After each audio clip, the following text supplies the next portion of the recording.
Kampung Kapitan, kampung etnis Tionghoa. Jadi ini kampung Kapitan, rumah Cina pertama di Palembang. Apa yang membuat sebuah Ya, karena tidak ini rumah Cina yang pertama.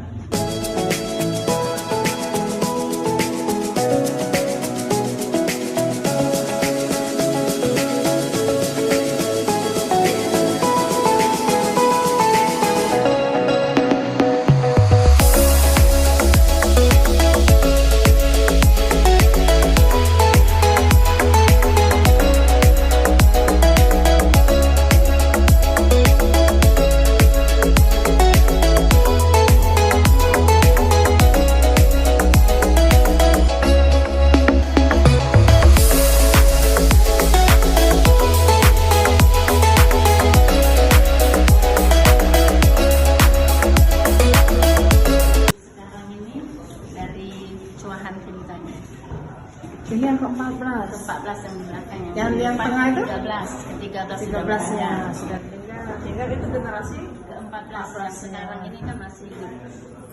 Jadi dari Bapak Ibrahim tadi garis lurus ya, aku nyeritakan garis lurus. Dari garis lurus. Jadi ini masih ada di Palembang yang berapa tuh? 9? Ada ya 9. Ada di mana-mana. 3 ini perempuan. Laki-laki semua itu. Yang ini laki-laki semua yang kenal. Jadi kalau orang Tionghoa ini beda dengan kita kan kalau kita. Jadi dia ini 3 anak perempuan ini nggak lagi masuk generasi ke-15 yang cowok. Bahasa Indonesia, bahasa Palembang memang mahir hari-hari macam-macam. Bahasa Tionghoa kalau ada sekolah dan mahir dia ya per hari aku tidak percaya ngerti dia yang mahir. Jadi aku dengan kerjasamakan itu. Iya. Kalau ibu itu tinggalnya Tinggal dengan ibu di rumah sudah. Dia ada di sini Agustus 2021. Aku di sini bulan 89. Aku ada di sini tuh 89.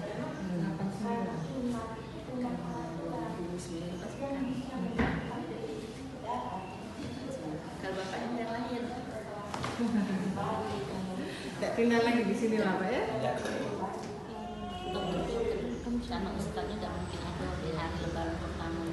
Dan juga kita kan suasana lebaran sih macam mana suasana lebaran. Jadi tidak mungkin di hari lebaran.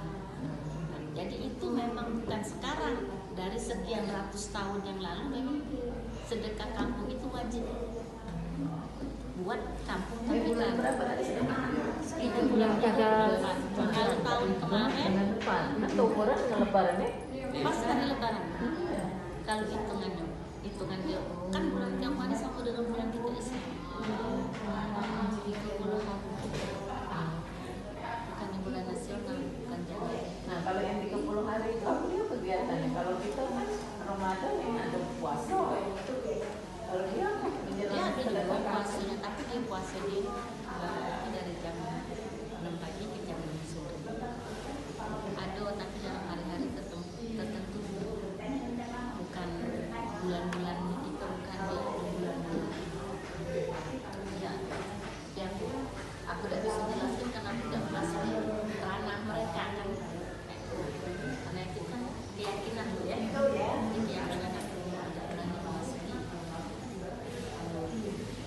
Nah di situ uniknya. Terus andai di rumah ini ada, pokoknya ada rame, entah itu hajatan, entah itu musibah, keluarga di sini ikut nanya apa sih yang perlu kami bantu. Iya, saya Ruslan ya. Iya, saya pribadi saya Trianto Asia dan rekan saya. Iya, kami izin bertanya Pak. Oke.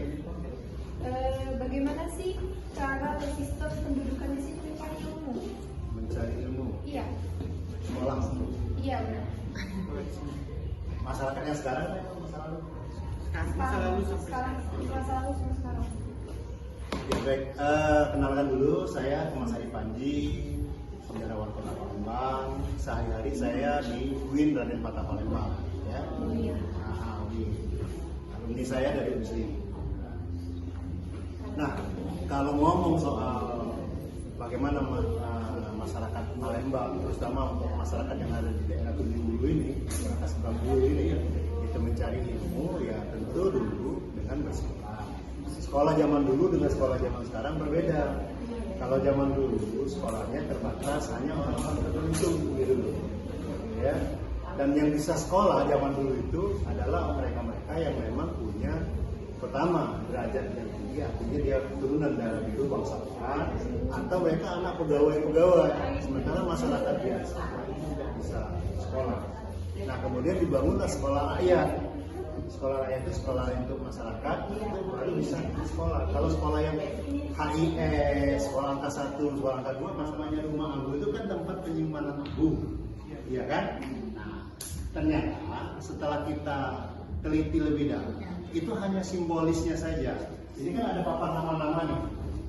Nah ini replika dari nisa-nisa masyarakat. Yang foto-foto ini kan orangnya sudah nggak ada lagi, sudah meninggal semua, dan mereka ada di sini nama-namanya. Gitu. Replika dari nisa-nisa mereka. Jadi maksudnya apa? Nanti keluarga dari Pak Adi, Bu Yuli dan lain-lain kalau mereka cukup menghadap ke sini. Jadi mereka sembahyang, kalau istilah orang Cina, sembahyang, dia harus sembahyang, mereka mendoakan leluhur mereka gitu loh. Seperti itu konsep ibadahnya. Jadi dalam skripsi saya seperti itu benar. Artinya rumah abu itu tempat penyimpanan abu, tapi setelah saya cek mereka ini sebenarnya matinya tidak dibakar. Iya, tapi leluhur mereka mengajarkan kalau orang Tionghoa itu matinya dibakar, abunya disimpan di dalam ini ya, tempat ini. Nah, karena mereka tidak, dan mereka dikuburkan ternyata untuk yang mereka ini, dan kuburannya ada di Kembang Manis, komplek kuburan Cina Lamo. Ya Kembang Manis, ada yang bukit itu, tanah bukit itu ada. Oh yang ke kiri ya. Ya, gitu. Nah, itu ada kuburannya itu. Nah, saya minta sama Bu Yuli dan Pak Adi dan keluarga besar, foto-foto makam itu harusnya difoto supaya sejarahnya menjadi jelas. Apa ya, simbolisnya saja, replikanya saja, supaya tujuannya mereka tidak perlu datang ke kuburan, cukup di sini mendoakan arwahnya dari jarak jauh saja gitu. Tapi tujuannya ke nama-nama yang ada ini, loh gitu, seperti itu. Ah, misalnya kapiten, mayor, misalnya kan ini kan ada yang berpangkat mayor nih. Ini kan ada yang di dalam ada berpangkat kapiten. Mereka ini ada yang mayor, ada yang kapiten. Artinya inilah yang harus kita luruskan sebenarnya perbedaannya. Saya dulu juga punya persepsi yang salah juga. Saya pikir rumah abu tempat menyimpan abu yang mereka mati dibakar. Ternyata enggak gitu.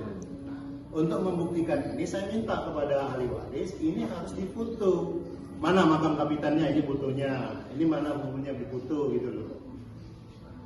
Sama dengan cerita, mohon maaf ya, ini saya agak melebar ya. Misalnya kita bercerita tentang legenda Pulau Kemarau misalnya. Pulau Kemarau itu legenda atau sejarah? Dari dulu, dari nenek-nenek kita, dari orang tua itu nyebutnya itu legenda, tidak pernah disebut dengan sejarah. Kalau sekarang dibilang sejarah, saya mau mempertanyakan balik dari mana datanya dia bilang sejarah Pulau Kemarau itu. Yang saya tahu sejarah Pulau Kemarau itu, di zaman Kesultanan dia menjadi benteng pertahanan untuk menghadapi peperangan terhadap Belanda, Rusia. Ya, di ujung timur Pulau Kemarau itu ada benteng. Nah, untuk menahan kapal masuk cukup kapiten saja, pemimpin etnis gitu loh. Nah, disebut rumah kampung kapiten karena dia pangkatnya kapiten. Jadi dalam orang-orang Belanda itu ada mayor, ada letnan, ada kapiten. Nah, salah satu leluhur mereka yang ini pangkatnya mayor, namanya Mayor Chua Cikuat, Chua nah, gitu, mayor. Nah, ada juga letnan, ada juga kapiten. Nah, yang terkenal itu yang kapitennya sih, kan disebutnya kampung kapiten. Jadi penamaan itu diambil dari nama pangkat orang yang tinggal di sini pada masa lalu. Sama dengan kampung Arab, yuk ngomong Arab kalau di sini lah, kira-kira itu lah. Ada lagi? Ya.